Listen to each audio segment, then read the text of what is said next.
Hi guys! Today we'll be recapping the story, Why Do You Love Me When I Refuse Your Request?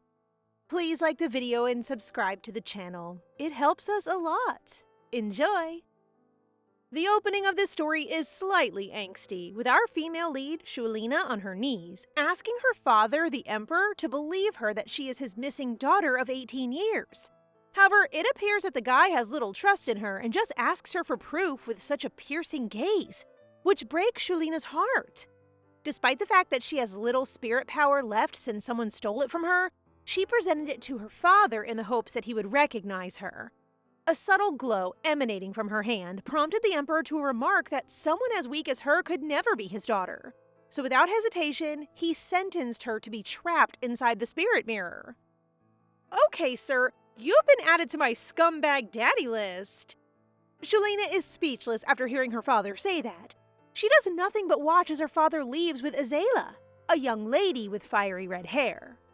This sinister-looking girl is the Emperor's daughter from another woman, the one who took Shulina's powers and the very person responsible for her death. Princess Shulina's tragic life, from her early abandonment in an orphanage to her cruel labeling as a villainess, her lonely existence, and her tragic end, is a story our girl has read before. But now she finds it hard to believe that she has transmigrated into that body.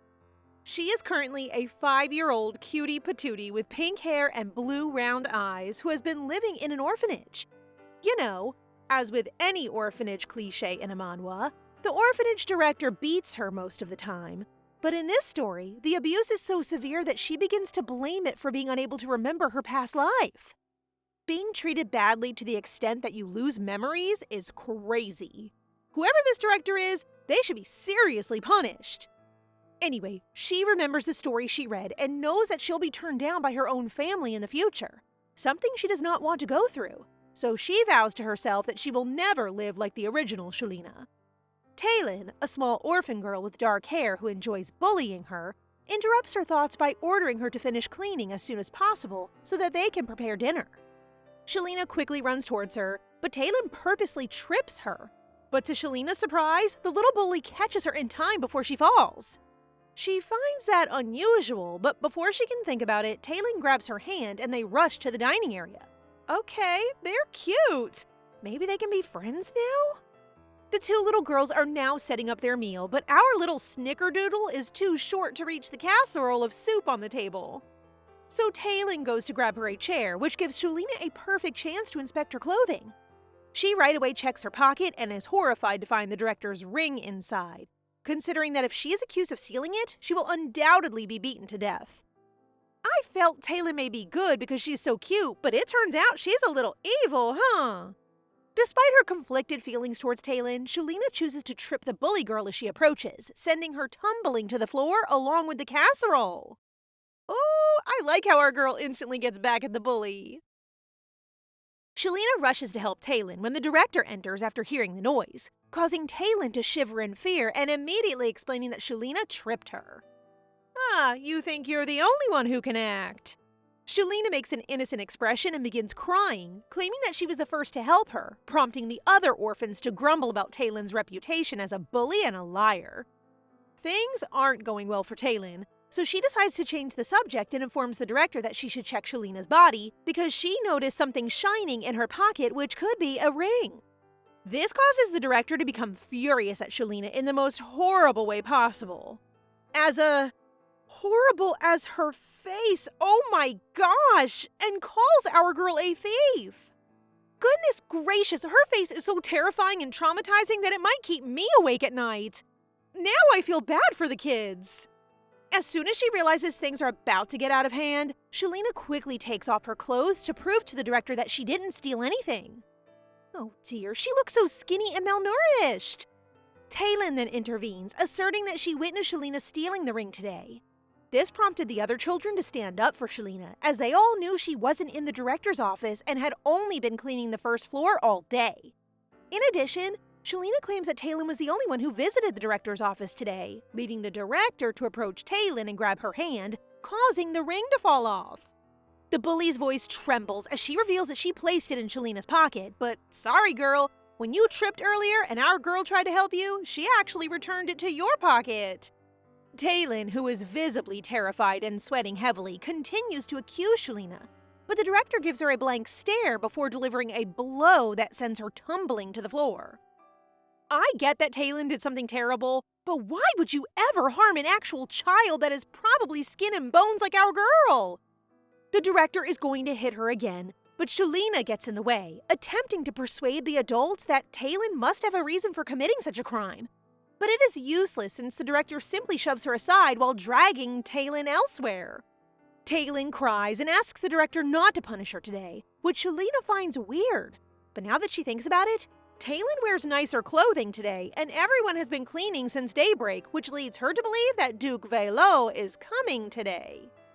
The Velo family does not use mana, but rather a special attribute known as Ki. They are considered a cursed family because everyone automatically fears them simply by looking at them.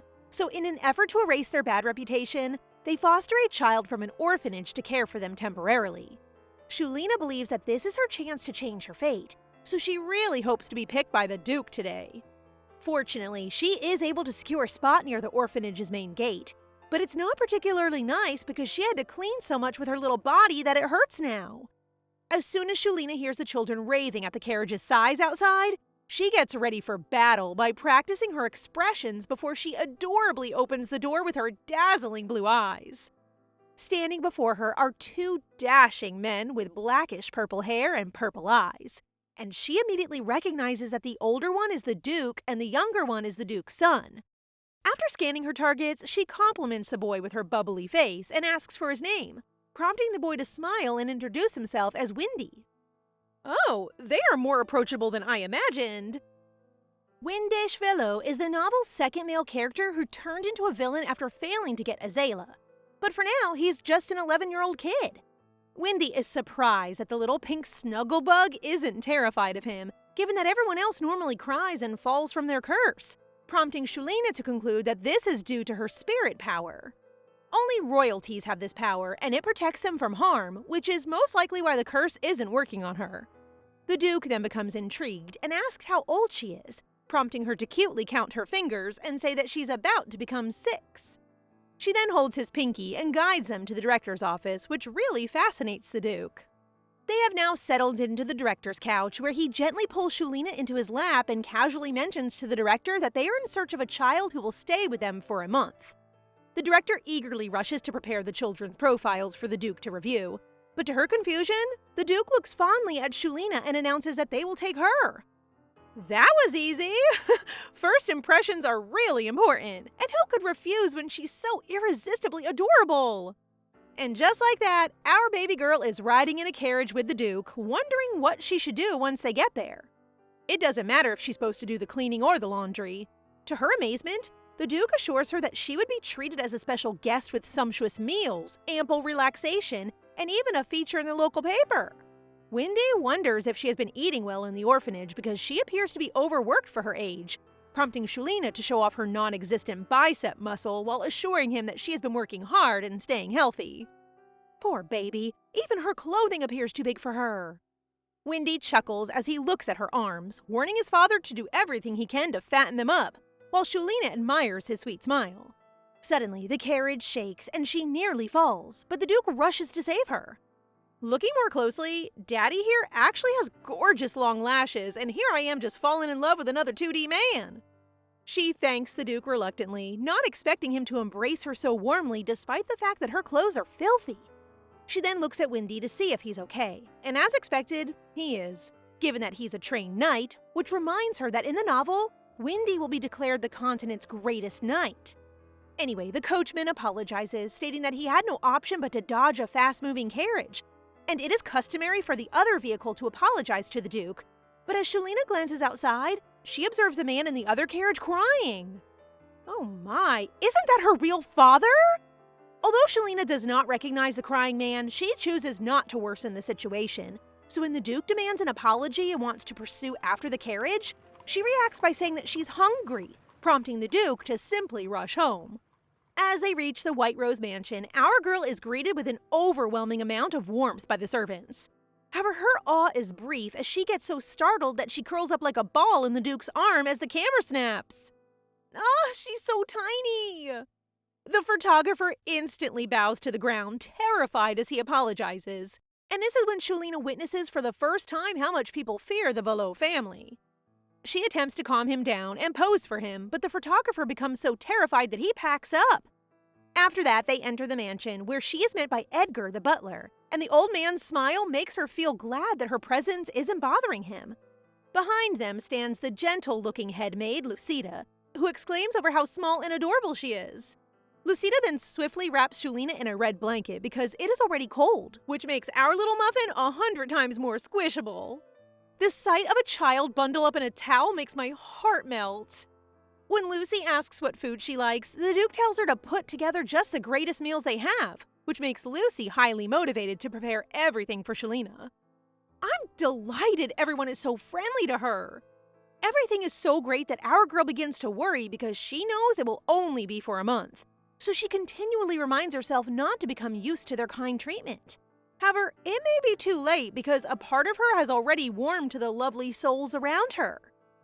I don't know, but the thought of returning a child to an orphanage after a month of making her the happiest child seems cruel to me.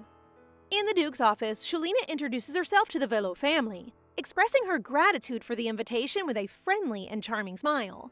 But the cold floor makes the Duke quickly scoop Shulina up and settle her on his lap. He encourages her to have a wonderful time with them for the next month and calls her Shuli, which leads her to correct him, saying her name is actually Shulina, not Shuli. The Duke gives her a smile and expresses his belief that she prefers that name, prompting Del, the Duke's youngest son, to inquire about her nickname. Wendy quickly asks Del to introduce himself, and the little boy does so without delay. Shulina smiles, clearly impressed by his name, and starts to think about why she's being treated so nicely. She then concludes that the curse prevents anyone from casually approaching them, but the thought of such nice people receiving such harsh treatment deeply saddens her. If they aren't cursed, I can guarantee you there will be a slew of women vying for their attention. She then shares that she doesn't have a nickname, which makes the Duke think about calling her Shushu. Oh, I love all my Shushu girlies. She immediately likes this nickname since it has a cute ring to it, and she can't help but wonder if the Duke thinks she's cute as well. She finds out that the Duke decided to call her Shushu because she resembles a cream puff. He even jokes that if she gains a bit of weight, she'll look like soft bread, which makes her kind of dismayed that her first ever nickname is a bread. Baby, don't you worry, it is cute. At that moment, Wendy tells his dad that the meal could be ready, so he suggests that they head over and bring Shushu along. She isn't bothered that Wendy seems to like her. Instead, she's intrigued by why they seem so keen on making her happy. I love how adorably small she is whenever they carry her. Lucy thinks it's delightful to see them at the dining hall, almost like they're siblings. It makes Shushu feel like it would be great if they really were siblings, and she finds herself wishing for a family that looks out for her. A happy life without any threats. That is totally different from her current situation, where she's facing life-threatening dangers as a princess. Suddenly, a rumbling sound comes from her stomach, making her blush in embarrassment.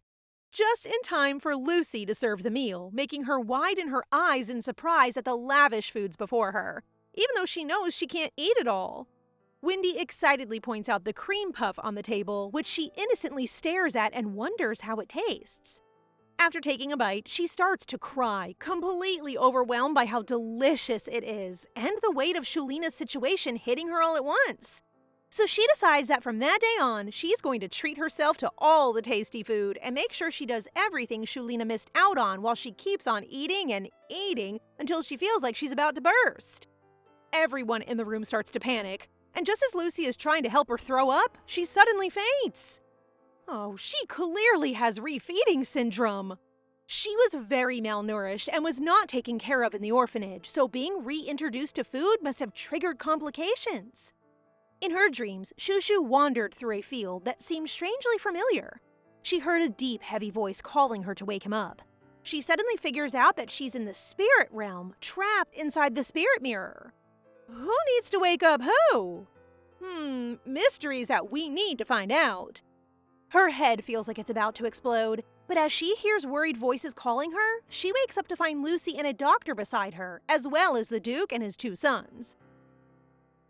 This is the first time she's had people on her side after getting hurt, so she is unsure how to respond when Baden, the family chief doctor, asks if she is hurt anywhere.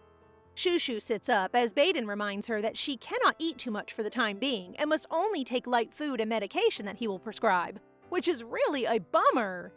After that, the Duke asks whether she's okay. Dell is visibly concerned because she's been unconscious for nearly 2 days, but Big Brother Wendy says nothing. She doesn't understand why they are so concerned about her. But what confuses her is how the three are standing so far away from her, and she even notices Wendy avoiding eye contact, leading her to believe that her vomiting and being unable to take a bath for 2 days is the reason.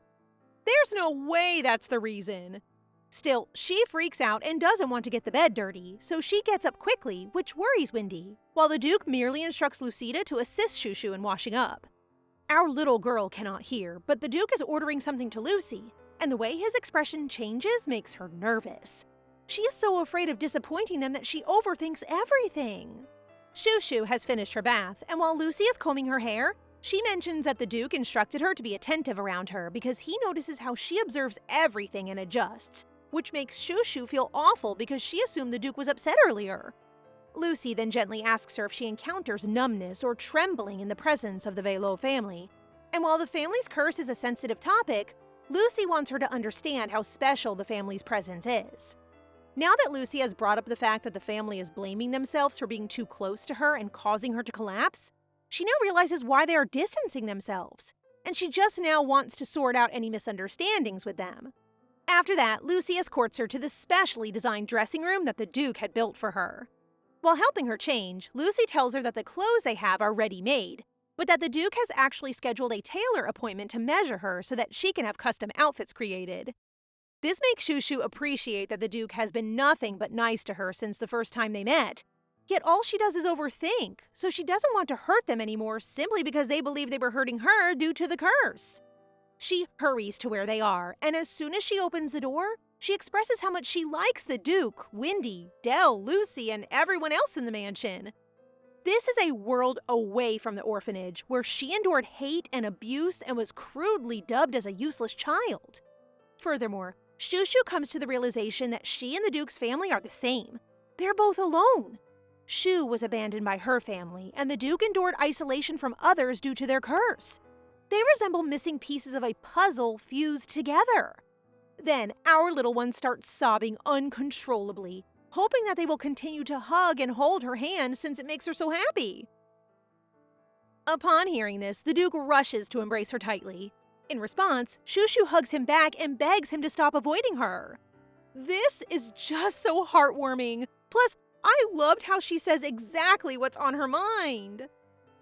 The Duke realizes that Shushu must be utterly exhausted from all that crying since her eyes are as red as a rabbit's. Can I hug her too, please?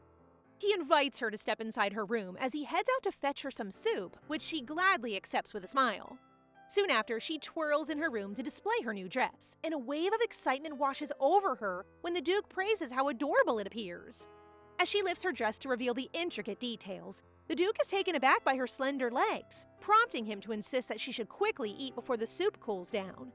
He softly takes her hand, guiding her to the table, where a steaming bowl is ready, and he attentively helps her. After she takes a spoonful of the soup, she hesitates for a moment before tears start to flow, as the soup is scalding hot, causing the Duke to become alarmed just as Lucy walks into the room. Lucy then discovers that the Duke served Shushu the soup without allowing it to cool first. The Duke becomes troubled and baffled because Wendy and Dell did not have this problem when they were babies. They're not an ordinary family, so comparing them to someone who has no physical ability is where he went wrong. Anyway, Shushu quickly smiles and assures Lucy that the Duke's actions were unintentional, thus everything is okay. She then discovers that the Duke thinks she's too thin and that she needs to eat more to get bigger. At that point, the Duke assures her that if she eats well and takes her medicine to get healthy, he would give her something special that he has never given to any other child. And they even sealed the deal with a pinky promise. Sir, are you thinking what I'm thinking? Adoption papers? Or is it too fast? While things are going great with them, the Emperor, on the other hand, is inside the carriage, devastated by the fact that he's been searching for his child for 6 years. He then recalls that his deceased child was burned within 3 days, as mandated by the regulations, and Empress Harris, who gave birth, died owing to her delicate condition, all of which was recounted to him by his other wife, Empress Elena. So, he was not present during Harris's birth? And in what era can someone have two empresses? Anyway, he is still a red flag for me. Many people find it strange that he's searching for a deceased child, yet he holds firmly to his conviction that his child is alive, having felt the awakening of the child's spiritual power after birth. Since then, he clings to a glimmer of hope and has traveled to every orphanage throughout the country. He even finds Lucas sketching a picture of himself and Shul, dreaming that when they meet again, he can teach his sibling swordsmanship himself and hopes to carry her every day. Shul? And why is Lucas depicting her as a boy in his drawings? Do they think Shulina is a boy? Lucas, the Emperor's eldest son, is clearly looking forward to his sibling's return, who was left behind by their late mother. The Emperor has another daughter named Azela, born from Empress Elena, who is from a noble family of lesser strength, who was married to him for political purposes. However, because Elena was not the woman he loved, he was unable to love their daughter Azela as much. The fact that he can neglect his own daughter gives me another reason to dislike the Emperor. Even with all the suggestions to let go of the loss of his youngest child and focus on nurturing the one still with him, he finds it impossible to erase the memory of his lost child. He even insists on a comprehensive search, convinced that he'll find his child and wonders where he might find Shul. That day in the garden, Del kept calling Shushu back and forth to get her some exercise. Noticing how tired she looks, he hands her 2 pieces of meringue and playfully asks her to keep it a secret, which she happily agrees to. While Wendy records her daily progress, he then swiftly shuts his notes, smiles at her, and calls out for her attention. As this adorable little one rushes towards him, Del quickly captures her attention, offering to teach her swordsmanship, causing the bewildered cutie to halt in her tracks. Del swings his sword towards her, but Wendy jumps in quickly, blocking the blade just in time to keep Shushu safe from harm.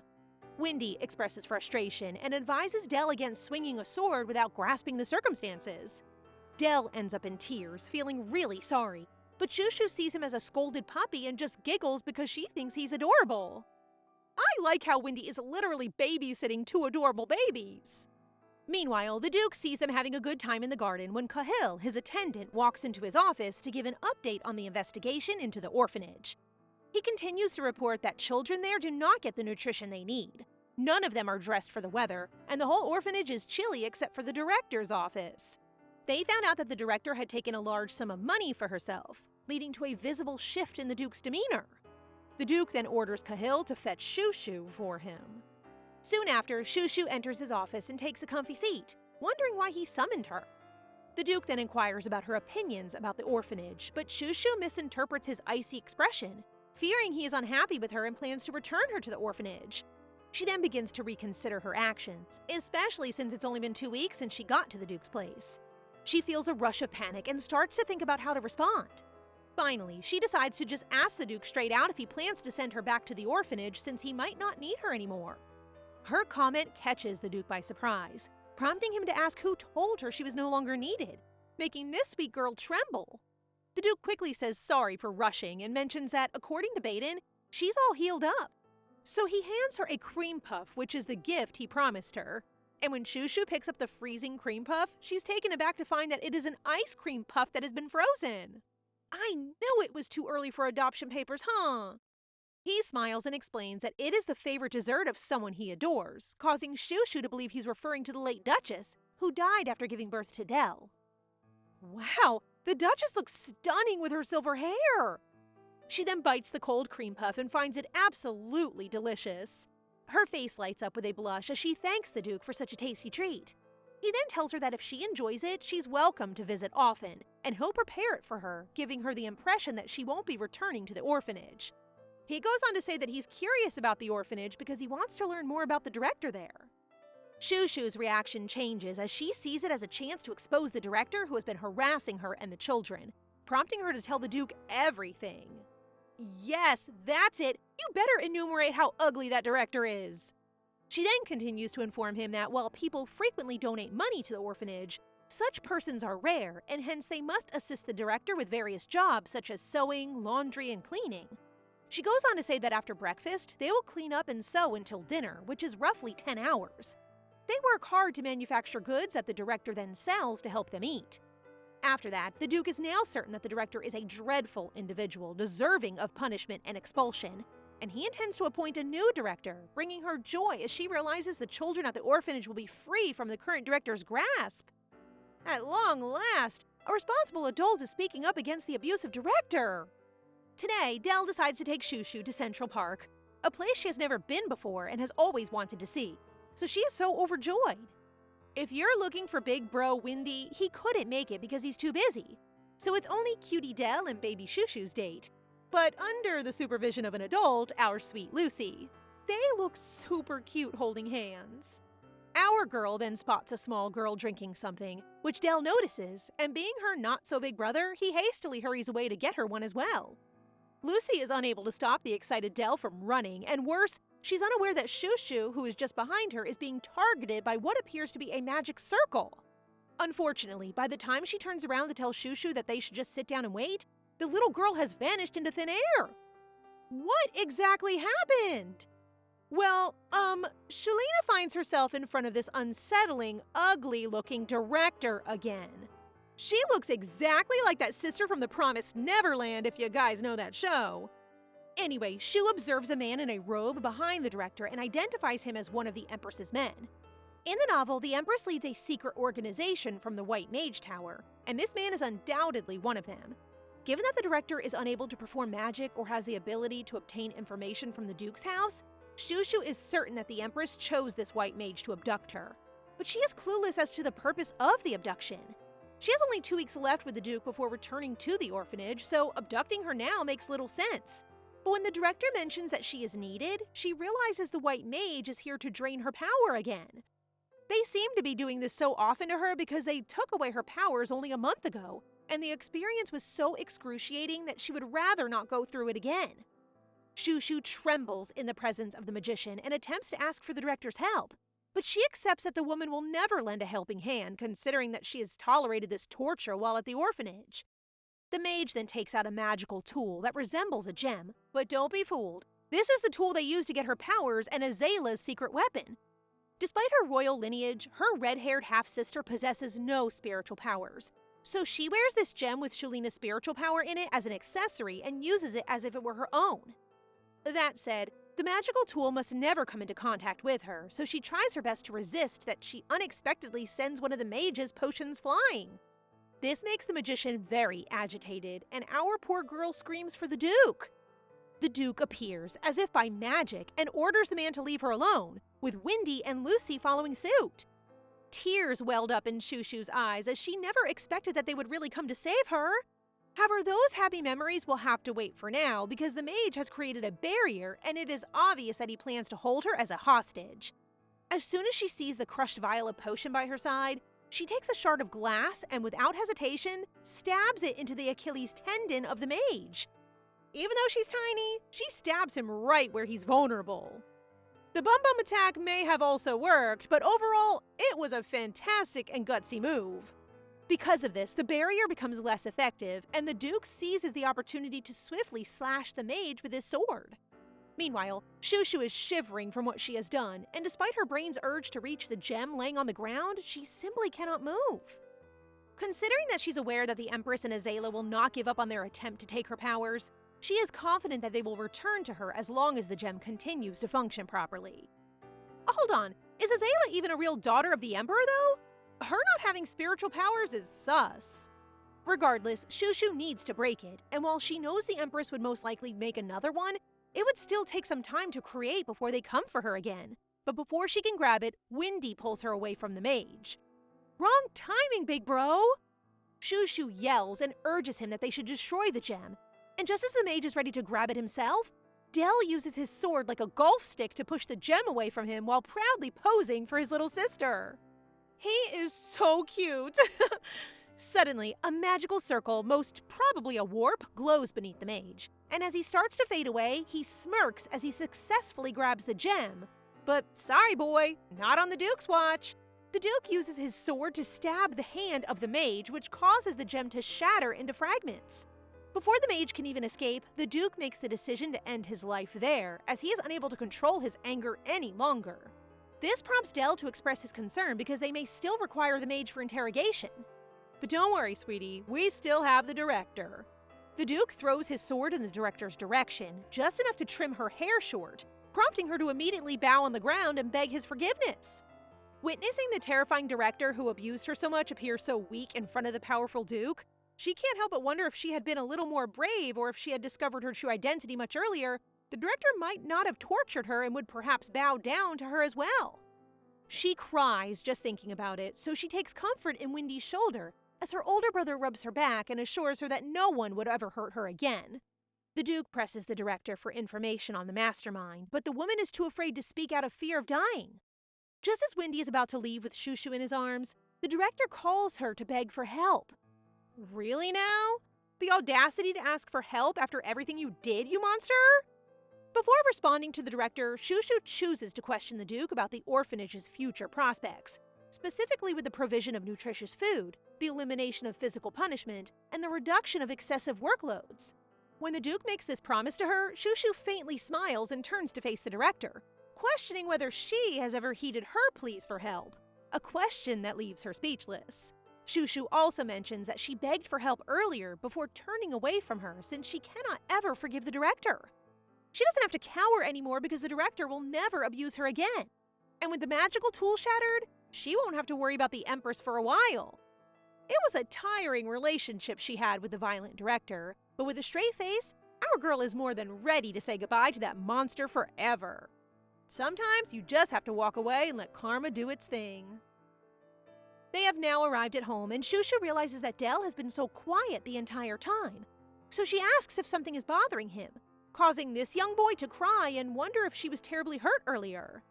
Our girl promptly denies this and assures him that she has not been hurt in any way. But Del still feels responsible for what happened and believes he is undeserving of becoming her big brother. He resents how he was unable to protect her simply because he wanted to buy her a drink, while Shushu reminds him that the mage used magic earlier. With a bright smile, she informs him that she waited and believed that he and everyone would come to her rescue, causing this crybaby to calm down and hold her little hand. The harmony between these three is very lovely to see. Despite this, Shushu is unable to avoid feeling anxious because she is aware that the Velo family was the only reason she was saved today. However, when the Empress returns to seize her powers once more, it is possible that the Duke will no longer be around to defend her. She also fears that the Empress would bring the Velo family down because of her, which would be a worse problem because, while the Velo family is on the top of the Empire's pyramid, the Empress is much more powerful because she is royal. Furthermore, the Empress's family, the Bertildes, control the fertile regions in the Empire's south, meaning that they control the Empire's food supply, but the Duke, on the other hand, has been uninterested in politics, making them relatively weak. You know what's more serious? It is also possible that not only the Empress and her family are her enemies, but the entire nobility. After that, she looks at her two wonderful brothers, Wendy and Del. She wants nothing more than to protect them from harm, but she doubts they have a chance against the royalties. They are now in her bedroom, and Big Bro Wendy urges her to rest, promising her that they would be by her side until she falls asleep. He then finds that she's a little red, so he checks the temperature on her forehead and assumes she has a fever, so he calls the doctor. But our little baby here confirms that she really feels well. When she feels lightheaded and wants to sip some water, it starts to fall on her like it's literally out of nowhere. Del and Wendy are confused as to what's going on, while Shushu begins to feel cold. So Wendy hurriedly holds her to keep her warm as fire suddenly comes out of her. This causes Del to freak out, so he takes the blanket and covers them, prompting Wendy to ask Shushu what's going on with her. But she soon feels strange and collapses. Is this because she has her powers intact and not stolen that she's unable to control it? Now in her dreams, she hears a boy who is excited to finally see her, but she has no idea who he is, so she believes it's either Wendy or Del. The boy then begins to speak and expresses his wish for her safety because she is his contractor. This unknown guy wants to touch Shushu, but he decides not to because his physical body is fading. Shushu shuts her eyes and finds the boy's voice quite pleasant, but she does not comprehend when he mentions the word contractor. Suddenly, she sees fragments of an adult Shulina on a yellow field, as well as a man with purple eyes, although she is unsure whether everything is a dream or a memory. Wait a minute, this makes me wonder if she actually transmigrated in a novel or if she's a regressor. This is becoming really interesting. Anyway, as Shushu goes completely asleep, the boy with white hair adds that the seal has not yet broken, thus this is the only way he may see her. As he starts to disappear, he smiles, hoping that Shushu will find him soon. Is he the male lead?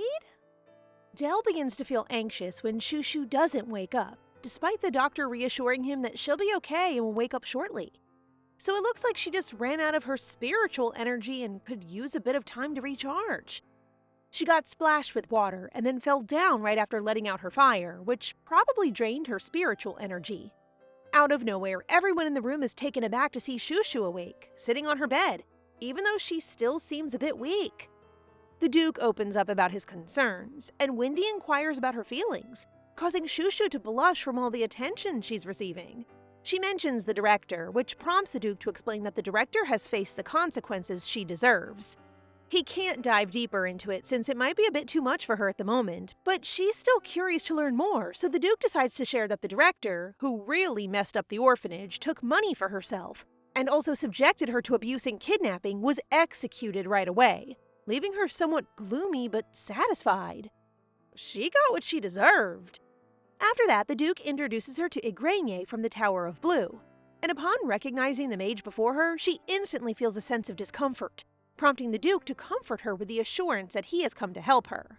With a trembling voice, Shushu starts to share the agony she experiences when the brooch is attached to her. Her sight becomes hazy, her strength wanes, and she feels as if her body is twisting, inflicting such intense pain that she cannot even cry out. She then reveals that this has been happening like a routine since she's been in the orphanage, prompting Lucy and Dell to look horrified while the Duke gets really furious. This time, Igraine approaches her with a promise to help, but Shushu is really worried because she knows that Shulina's power is spiritual energy, and she's afraid that if the Duke finds out, he might send her back to the royal family. Thinking back on what happened before, she is certain that no one will welcome her, which makes her unsure about going back to the royal family. Observing her reaction, the Duke swiftly holds her hand and reveals that he already knows about her identity, surprising her. But his kindness makes her trust him, so she willingly puts her hand on the mage's palm, who uses ice magic. Afterward, Igraine is surprised to discover that Shushu is not employing magic, which astonishes Dell. This prompts Igraine to reveal that he senses a unique power radiating from her head rather than mana. Wendy then considers the possibility of a spiritual power, while Dell is perplexed by the fact that only direct descendants of the royal family possess this ability, leading them to conclude that Shushu must be of royal descent. The Duke believes that when it comes to direct royal descendants, the only possibility is a late empress who died after bearing a baby, and that child, said to have perished at birth, is alive. The Duke dismisses the mage now that his task is complete, but he warns him not to tell anyone about what he just saw. After the mage leaves, the Duke approaches Shushu and tenderly asks if she wants to return to the royal family and become a princess, but she flatly refuses. She trembles as she tells him that if she had been a princess before entering the orphanage, someone would have protected her, but no one has come to her aid. My poor baby is really hurting so bad. She then clasps the Duke's arms, informs him that she is still an orphan in the orphanage, and desperately asks if he doesn't need her anymore. He then says, "I don't need an orphan for publicity," which pains her deeply, but he does need a daughter. He then lovingly wipes away her tears and asks if she will be his daughter, whom he is willing to protect till the end. He finally said it! Thank you, Duke! The Duke gets an item from his pocket, revealing a necklace that has been cherished by the women in their family for generations. It has been preserved since the last child was born over a century ago. He keeps telling her that if she chooses to become his daughter, they will take a family photo and put it inside the necklace. However, if she decides against it, his commitment to protect her will remain unwavering, leaving the ultimate choice in her hands. Although she really wants to join the family right away, she's worried that being there might put the Grand Duchy's safety at risk. A few days have passed by since the discussion, and since then, her spiritual power has fully awakened. Her health has greatly improved to the extent that she no longer slurs her words or stumbles while walking. She sits quietly, gazing at the necklace and contemplating her next move, unaware of Wendy and Dell sitting beside her. As Wendy watches her with the necklace, he starts to wonder if she's still thinking about joining their family. This little cutie gets serious and tells her brothers that she wants to stay in the Grand Duchy. Dell starts to think about what's holding her back, and Shushu expresses concern that her presence will harm the Great Duchy's reputation, prompting Wendy to point out that it is not true. Wendy then suggests that they go out and they all visit her former home, the orphanage. Soon after, the children recognized her, and her brothers let her hang around with her pals as they observed from the carriage. The young babies approach her joyfully, relieved that Shushu has not forgotten about them, but when they begin to thank her, she becomes quite confused. They informed her that the orphanage had changed as a result of her efforts, with a nice new director replacing that nasty one. Her friends admire her for never forgetting them and for being so smart that the Grand Duchy acknowledges her. I'm glad that the kids appear healthier and happier now. Suddenly, Shushu inquires about Taelin's whereabouts and discovers that she's been locked in the closet, making her severely ill. That director was really something! As her illness worsened, the director decided to move her to a faraway orphanage, leaving Shushu sad. Despite her strained connection with Taelin, she remains hopeful that Taelin will find a better place free from mistreatment. I just hope Taelin wouldn't return as a villain. I want all of them to grow up and live happy lives. After some time, she says goodbye to her friends and smiles because she knows she's no longer Shu. She has become Shushu and is embracing her new life.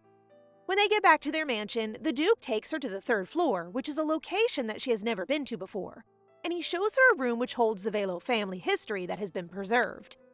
As they proceed inside the room, he shows her the portrait of their family's founder, a gorgeous man with long purple locks. The Duke then reveals to her that the founder was a dragon, which explains why he has purple elongated pupils. Shushu, on the other hand, becomes distracted when she hears something and turns around to find the young white-haired lad from her dreams. Why does he keep appearing? I need answers! As the Duke informs her that there are no more dragons in the world, she tugs on his shirt and gestures at the ghostly boy. However, as they turn in that way, she is surprised to see no one, so she decides not to make a big deal out of it. They continue to look around, and in the center, the Duke shows her the tiara, which has not been worn in almost a century. He then casually takes it out to make Shushu wear it, causing our girl to panic because it would be disastrous if she accidentally dropped the Velo's family national treasure. Still, Daddy places it on her head and refers to her as Princess Shulina de Velo, because despite the fact that their family, the Grand Duchy, is a vassal of the Avnesia Empire, he tells her that he is still the ruler of a country, and if she becomes his daughter, she will become a princess. The crown suits her perfectly. While still kneeling on one knee, the Duke discloses that the entire room is where they preserve their heirlooms to be given to the girls in the family, and he sincerely hopes that she'll accept it, which sounds absolutely insane to our girl. With a straight face, the Duke says that this is all reasonable given that he is asking her to become his daughter, and it makes sense for him to show her what she could have. He also informs her that it is not his aim to force her because even if she decides not to join their family, he has no plans to reclaim the tiara from her, which surprises Shushu, given that the tiara is their heirloom. Well, Daddy here isn't concerned about the family's future descendants because what matters most to him is convincing this little lady in front of him to become his daughter. I like how he just focuses on her and just lets the next generation figure out the heirloom thingy on their own. Shushu, taken aback by the Duke's warmth, wonders how she will repay all of the affection she has received. Plus, she may be unable to protect this wonderful family, so she becomes frank this time and tells him that she worries that if she's adopted, she would endanger everyone. The Duke soon recognizes she is referring to the Empress, which surprises Shushu. But given the Duke's intelligence, she realizes that the kidnapping and her status as a princess must have been enough for the Duke to figure out the truth. Shushu confesses that Azela doesn't have spiritual powers, which is why they're stealing hers and transferring them to her half-sister. Her eyes well up with tears as she tells them the Empress will continue to harass her and will most likely consider the Velo family an enemy as well.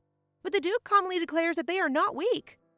This causes her to express all of her fears, such as what if the Empress is far more powerful than they expect? What if they attack him? Or what if they kidnap her big brothers or Lucy? Prompting the Duke to reassure her that the Velo is simply withholding their full strength. Their descendants are dragons, so I have no doubt that they wield great power, but they've decided to play it cool all this time. The Duke then decides to divert her attention by asking whether she does not wish to return to her biological family, which she immediately confirms. Although she had never met them, she never considered herself a princess since, if she was, why hadn't anybody protected her all along? As far as she knows, the Emperor did not protect her and instead loved Azela. This is the novel she had read, and in this world, the beloved one is Azela, the female lead, so that will never change. Those terrible thoughts are swiftly swept away as the Duke looks at her with such concerned eyes and promises, while touching her small cheeks, that he and her brothers will become her new family and keep her safe. This time, she lets her emotions flow freely, tears streaming down her face as she confesses her true feelings that she really wants to share a joyful life with them, vowing to repay their kindness one day. With all her heart, she actually wishes for him to become her father. Upon hearing this, the Duke wraps her in a warm embrace and gently reassures her that children do not owe anything to their parents, which makes her cry even more. That is the one thing that every child hopes their parents will tell them, and it made me cry. Just then, Wendy and Dell arrive and promise to be good brothers and protect her before giving her that warm hug, which she gladly accepts. The way they communicated the entire adoption feels so heartwarming. Now that they have become a real family, the Duke makes sure not to miss having a bedtime story with our little snuggle bug. Shushu is overjoyed right now, but Daddy pauses for a while when she calls him Grand Duke because his name is no longer Grand Duke. She picks up on his hint right away and understands what he means, but she still can't bring herself to utter the word. Perhaps because it brings back painful memories of the real Shulina being disowned by her own family.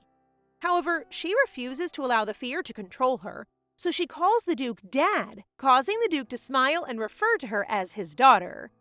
Fair enough, because I'll call him Daddy. After that, he begins reading her a story, and Shushu savors the moment, realizing how much she adores her father before falling asleep. She is now dreaming about a field full of pink flowers, but she is confused when someone calls at her to get up, causing her to wake up and see her bed covered in petals. What's more disturbing is when she looks across and sees an assassin entangled with vines, carrying knives and a sack large enough to contain her. Water, fire, and now earth? Is she an avatar? Long ago, the four nations... Kidding. I'm just glad her powers protected her. Anyway, this is when she eventually comes to her senses and realizes the Empress must have attempted to capture her, prompting her to scream for help. Despite their distance, Lucas immediately senses her powers, increasing his confidence that his sibling is still alive. They really sense that all the way to the capital? He is certain that Shul cannot use her powers properly because they are not around to teach her, so being able to sense her aura at this time makes him concerned that Shul is in danger. He rushes to his father, but the Emperor immediately shushes him because he fears someone in the castle will hear them. After putting up a barrier, he permits Lucas to speak out, and the boy guarantees him that his sibling is still alive. The Emperor senses the aura as well and figures out that it is coming from the direction of the Grand Duchy, but nothing is confirmed yet. The Emperor then clenches his teeth because if Shul is in fact still alive, then all of the assertions that the Empress Elena made were false, and he assumes that the Empress hid his child with Harris even before the funeral. In the event that his assumptions are proven correct, he makes an earnest vow to never forgive those who were involved in this. He gives Lucas a comforting grin while his eyes well up with tears and makes a promise to find Shul. The fact that they appear to have a genuine concern for her makes me uncertain about how I should feel about them. Back at the Grand Duchy's mansion, the knights are taken aback to discover her room filled with flowers, but the Duke quickly snaps them out of it and instructs them to protect his daughter. The Duke also orders them to get whatever information they can from the assassin, while Shushu's older brothers rush to her side. Shushu feels great, which is surprising given that the last time she used her powers, her brain felt like it was about to burst. She then tells her family that all she recalls is being inside a dream, happily swinging in a vine at a flower garden, which fascinates young Dell, and hopes she dreams for a chocolate cake-filled room next time. Cutie. However, when she turns to look at Daddy, she notices him looking serious with his thoughts, and she realizes that she may be stronger than she thought. Having abilities that keep you safe even when you're asleep? Yes, darling, you sure are powerful. Following what happened that night, the Duke appointed Hilaren, a lady knight, as Shushu's bodyguard and Nina as her personal maid. Today, Shushu is busy crafting necklaces for everyone as a small token of gratitude, since they all gave her gifts after she became a member of their family, which greatly touches Lucy's heart. After that, Hilaren takes her around the estate so that she can give the necklaces that she had crafted to everyone there, and she receives nothing but compliments on them. She is perplexed as to why everyone is so kind and friendly, which prompts her charming knight to explain to her that all children are intended to be loved. Shushu truly found a treasure in becoming part of a family that adores her. They then go over to the training ground, where Wendy excitedly scoops her up and Dell rushes to her, tossing away his sword. Dell may be more baby-like than our girl at times, which is adorable. He then finds Hilaren wearing something around her neck and comments on how ugly it is, prompting the knight to give a broad smile and reveal that it is the most kind knight medal that their lady created for her. When Dell hears it, he panics, but Shushu decides to tease him only by handing Wendy a medal and not him. Dell is now throwing tantrums and demanding that his baby sister also give him a medal. stating that he had no idea she made it herself. He then mentions that he likes ugly things, which makes Shushu even more annoyed because it simply means that what she made is awful, causing our poor boy here to get anxious about how to explain things to her. Shushu can't help but giggle when she realizes that he's giving it his all, so she stops making fun of him and gives him the medal, which makes this adorable little Bubba jump with joy. After that, she walks to the Duke's office and notices that he's in a bad mood, which she assumes is because everyone else has received their medals but him. She walks up and with her sparkling puppy eyes shows him the medal she made especially for him. But he still doesn't understand why he has to receive it last, prompting one of the servants to explain that the last is always the most important. Little Shushu then sits on her father's lap to place the medal on him and asks whether he likes it, which melts his grouchy aura and makes him smile as he comments on how gorgeous the medal is. Following that, the Duke informs her that a decree has been issued from the royal palace because they have detected waves of spiritual power that represent royal lineage. Wait, didn't he keep Lucas quiet in the palace? But now he is revealing it to everyone? He should have dealt with the Empress first. Shushu cannot understand why the Emperor is looking for her or why he is suddenly concerned about her. As a result of her sudden silence, the Duke begins to question whether she's beginning to feel any regret about her adoption, supposing she misses her biological family. But Shushu immediately denies this, saying that she's only angry that the Emperor had to ruin her happiness just when she found it. She declares that her family is now the Duke and her brothers, and she requests assurance from him that if the Emperor tries to take her back, he will not send her away. Daddy feels a sense of relief and makes a promise that he will not let Shushu go for as long as she chooses to stay. My favorite thing about him is that he always puts her feelings first. So guys, what do you think of this story so far? Please subscribe and turn on notifications for updates on this and all our other stories, so you can be the first to find out when they're out. Thank you so much for your support. See you in the next one!